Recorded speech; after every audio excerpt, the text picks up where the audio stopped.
tayo. Ngayon naman tayo ay ikot sa St. Peter Vicariate. Una na sa lahat, syempre sa St. Peter Parish Shrine of Leaders.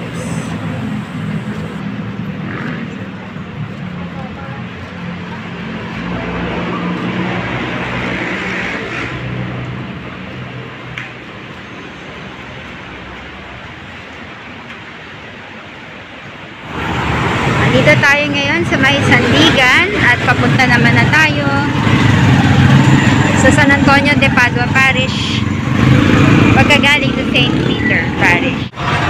Sasakay ng San Mateo at bababa ng Philinvest.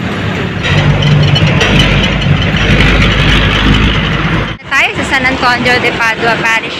Itong kalsada na to papunta ng San Mateo at may shortcut din to pa Antipolo.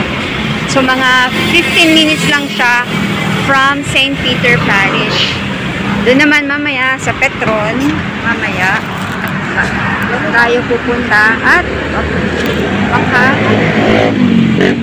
papunta naman ng Christ the King Parish Philinvest. Okay, so pasok tayo sa loob at nang maibigay na ang sulat. Okay, so yan, nabigay ko na at silip tayo sa loob.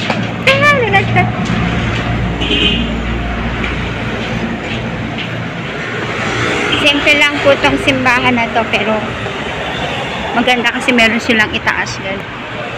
Yung tag nito. Malawak. Yan. Meron silang parang loft at saka yung kadalasan yung museum nasa taas. Diba? Ang aliwalas niya. Okay. Ayan, mas malapit. Ayun, si San Antonio sa taas. Yeah, isa yan sa mga kinukulit ko paminsan-minsan. Hehehe. Tadeng! So, nandito na po tayo sa Petron. At kung tayo ay maglalakad, kakanan po tayo dyan sa kalsada na yan. At diretso doon sa loob hanggang sa terminal lang tricycle. Ay, makikita nyo Philinvest to yan po yung street. Diretso lang po yan, gate na po ng Philinvest 2 at sakay pa doon ng tricycle papunta sa Christ the King. Eto na po tayo sa Philinvest Walk 2 Gate 1. So pasok na tayo sa loob. So, yun ang gate. At ito, dire-diretso lang naman yan. Maladating na natin yung simbahan. Wala nang pasikot-sikot ito masyado. Except, pagdating sa dulo nito, kakaliwa tayo. Tapos diretso, simbahan na yun. So, ito po yung sinasabi kong dulo ng kalsada actually. Na may kanto. Yan. Diyan po tayo sa kaliwa. Andyan ang simbahan ng, yan, pinasukan ng pulang sasakyan. Christ the King Parish. So, yan. Pasok tayo. So, ayan.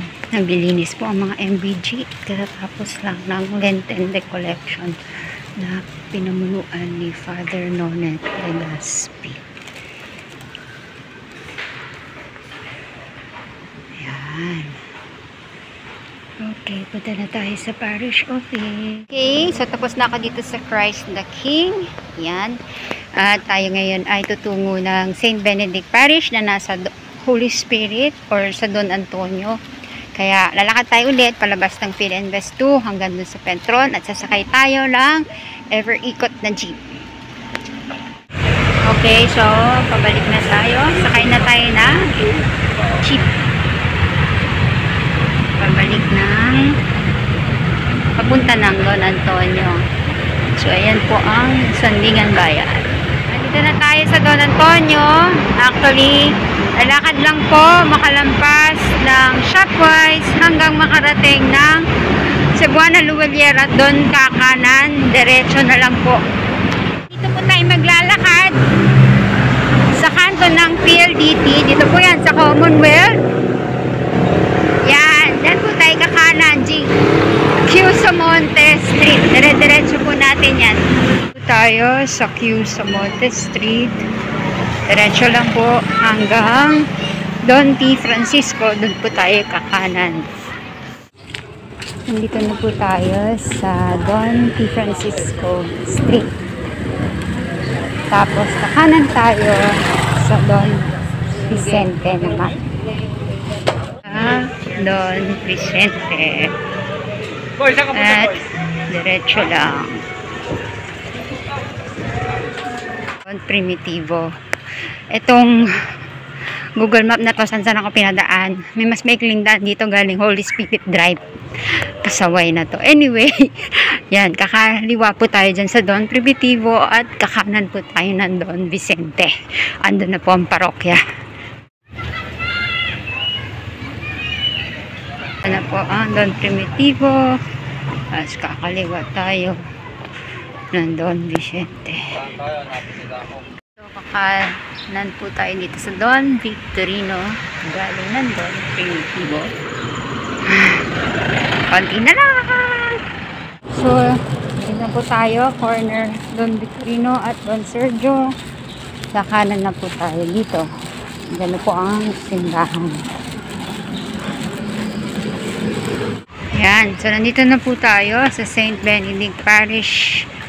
Kaya, nika, pasok na tayo at may deliver na itong huling poster na naiatas sa akin. Yan, silip tayong konti sa simbahan. Diba? Maliwalas din. At simple lang ang simbahan ng St. Benedict. Okay. Yan, tapos na. Wala nang mga poster. Wala na rin sulat sa akin. Kita-kits po tayo sa Congress on Prayer Tour April 9, 2025 Araneta Smart Coliseum. Saban ba yan? Balibalintad Smart Araneta Coliseum 8 AM to 4 PM. Bye-bye! See you there!